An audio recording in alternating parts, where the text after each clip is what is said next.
Hello दोस्तों, आप सभी का स्वागत है आपके अपने चैनल यूनिक स्टार क्लासेस पर। दोस्तों, आज हम जान देंगे फिजिक्स का एक महत्वपूर्ण टॉपिक लिया है जिसका नाम है प्रकाश। ठीक है, ये विभिन्न प्रकार के एग्जामों में कहने के क्वेश्चंस बनते आए हुए हैं। आज इसके बारे में लोग चर्चा करेंगे। ठीक है, ध्यान देंगे प्रकाश आप सभी लोग जानते हैं, प्रकाश एक प्रकार की ऊर्जा है। ये प्रकाश किसी वस्तु पर पड़ता है तब ध्यान देंगे हम किसी वस्तु को देख पाते हैं।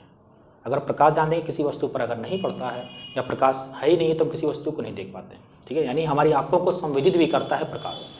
दोस्तों, ध्यान देंगे आज हम लोग प्रकाश के गुण के बारे में जानेंगे। प्रकाश सीधी रेखा में चलता है या प्रकाश जो है सीधी रेखा में ही गमन करता है, यह आप लोग जानते ही हैं। और प्रकाश ध्यान देंगे एक वैद्युत चुंबकीय अनुप्रस्थ तरंग है। वैद्युत चुंबकीय अनुप्रस्थ तरंग का मतलब ये हुआ कि ऐसी तरंग ध्यान देंगे जिनके गमन करने के लिए या जिनके चलने के लिए ध्यान देंगे माध्यम की आवश्यकता नहीं होती, वो हमारी कहलाती है वैद्युत चुंबकीय अनुप्रस्थ तरंग। तो प्रकाश भी ध्यान देंगे एक वैद्युत चुंबकीय अनुप्रस्थ तरंग है, क्योंकि इसके चलने के लिए माध्यम की आवश्यकता बिल्कुल नहीं होती। क्योंकि ध्वनि जैसे है आप देखे होंगे तो ध्वनि की चलने के लिए कहीं ना कहीं माध्यम की आवश्यकता पड़ती है, परंतु प्रकाश के लिए कहीं ना कहीं माध्यम की आवश्यकता नहीं हो पाती। इसी वजह ध्यान देंगे सूर्य का प्रकाश हमारी पृथ्वी तक आसानी से बिना माध्यम के आ जाता है।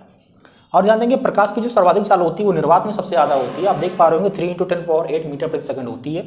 और प्रकाश की चाल की जो खोज की थी वो रोमर नामक वैज्ञानिक द्वारा की गई थी, आप देख पा रहे होंगे यहाँ पे।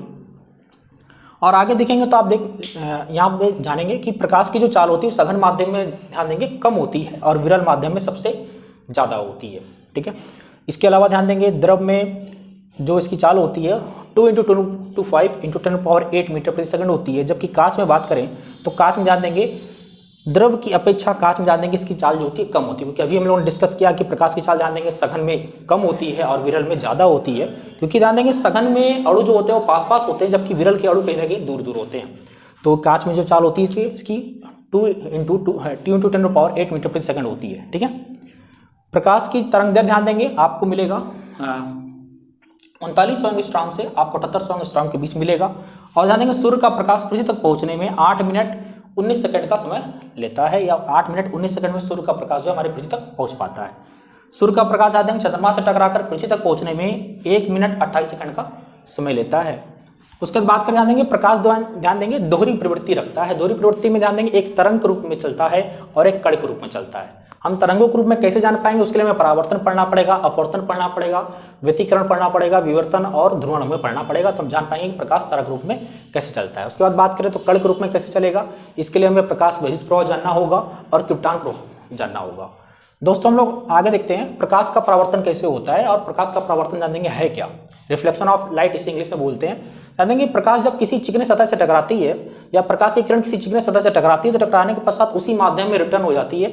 और जान देंगे प्रकाश का उसी माध्यम में लौटना कहलाता है प्रकाश का परावर्तन। और प्रकाश के परावर्तन के 2 नियम की बात करें तो प्रकाश के परावर्तन 2 नियम है। आपतित किरण आपतन बिंदु पर अविलंब तथा परावर्तित किरण तीनों एक ही तल में होते हैं। आपतन कोण का मान परावर्तन कोण के बराबर होता है। आइए दोस्तों लोग विहर की ओर चर्चा कर लेते हैं। जान देंगे आपने पढ़ा कि प्रकाश जान देंगे किसी चिकने सतह पर पड़ती है तो पड़ने के पश्चात ध्यान देंगे उसी माध्यम में लौट जाती है। आप देख पा रहे हैं एक प्रकाश की किरण कहीं ना कहीं देखिए आ रही है। इस जो आने वाली किरण को हम लोग बोलेंगे आपतित किरण। और जान देंगे जिस बिंदु पर पड़ती है उसे हम लोग बोलते हैं आपतन बिंदु, यानी ये वाला मेरा जो बिंदु है वो हमारा आपतन बिंदु है। और इस बिंदु पर पड़ने के पश्चात ध्यान देंगे उसी माध्यम में क्या हो रही है, लौट जा रही है। यानी इस किरण को हम लोग बोलते हैं परावर्तित किरण। और इस बिंदु पर हमने क्या किया, एक अविलंब खींच दिया।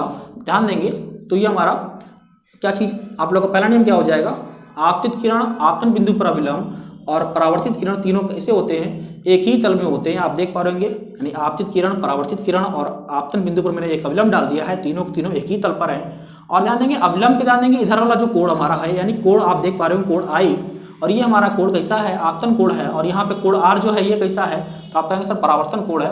और ये दोनों कोण ध्यान देंगे क्या होगा, दूसरा नियम हमारा कहता है आपतन कोण का मान हमेशा ध्यान देंगे परावर्तन कोण के बराबर होता है। दोस्तों, जैसे कि हम लोगों ने पीछे पढ़ा कि हमारा प्रकाश क्या होता है, प्रकाश के गुण हम लोगों ने चर्चा की और प्रकाश का परावर्तन के बारे में हम लोगों ने जाना कि प्रकाश का परावर्तन क्या होता है। ठीक है, आगे दोस्तों हम लोग चर्चा करेंगे प्रतिबिंब के बारे में। प्रतिबिंब ध्यान देंगे क्या है, तो किसी वस्तु से या किसी बिंदु से चलने वाली प्रकाश की किरण दर्पण से परावर्तन के पश्चात जिस बिंदु पर मिलती हैं या मिलते हुए प्रतीत होती हैं ध्यान देंगे तो उस बिंदु को ध्यान देंगे हम लोग प्रतिबिंब कहते हैं। यहाँ पर ध्यान देंगे प्रतिबिंब को समझाने के लिए मैंने 2 दर्पण लिए हैं, एक हमारा समतल दर्पण द्वारा और एक हमारा अवतल दर्पण। तो समतल दर्पण द्वारा ध्यान देंगे क्या है, एक प्रकाश की ध्यान देंगे हम मैंने दर्पण के बाईं ओर कहने के एक वस्तु रखा है। और इस ध्यान देंगे 2 प्रकाश किरणों का ध्यान देंगे, आप सभी लोग जानते हैं कि प्रतिबिंबों को बनने के लिए 2 प्रकाश किरणों का आपस में मिलना या आपस में एक दूसरे को काटना अनिवार्य होता है। ध्यान देंगे एक प्रकाश की किरण ध्यान देंगे हमने क्या किया, समांतर डाली और समांतर मुख्य अक्ष के समांतर डाला, समांतर डालने के साथ ही ध्यान देंगे इसी डायरेक्शन से मुड़ जा रही है, जबकि दूसरी प्रकाशीय किरण ध्यान देंगे इसके हम लोगों ने इस दर्पण के ध्रुव पर डाला और ये ध्यान देंगे ये निकल जा रही है इस ओर, यानी जिस ओर से हम लोग जिस एंगल पर डाल रहे हैं उसी एंगल से मुड़ जा रही है। और ध्यान देंगे इस कंडीशन में ध्यान देंगे दोनों यानी ये वाली प्रकाशीय किरण और ये वाली प्रकाशीय किरण ध्यान देंगे आपस में मिलना तो असंभव ही है।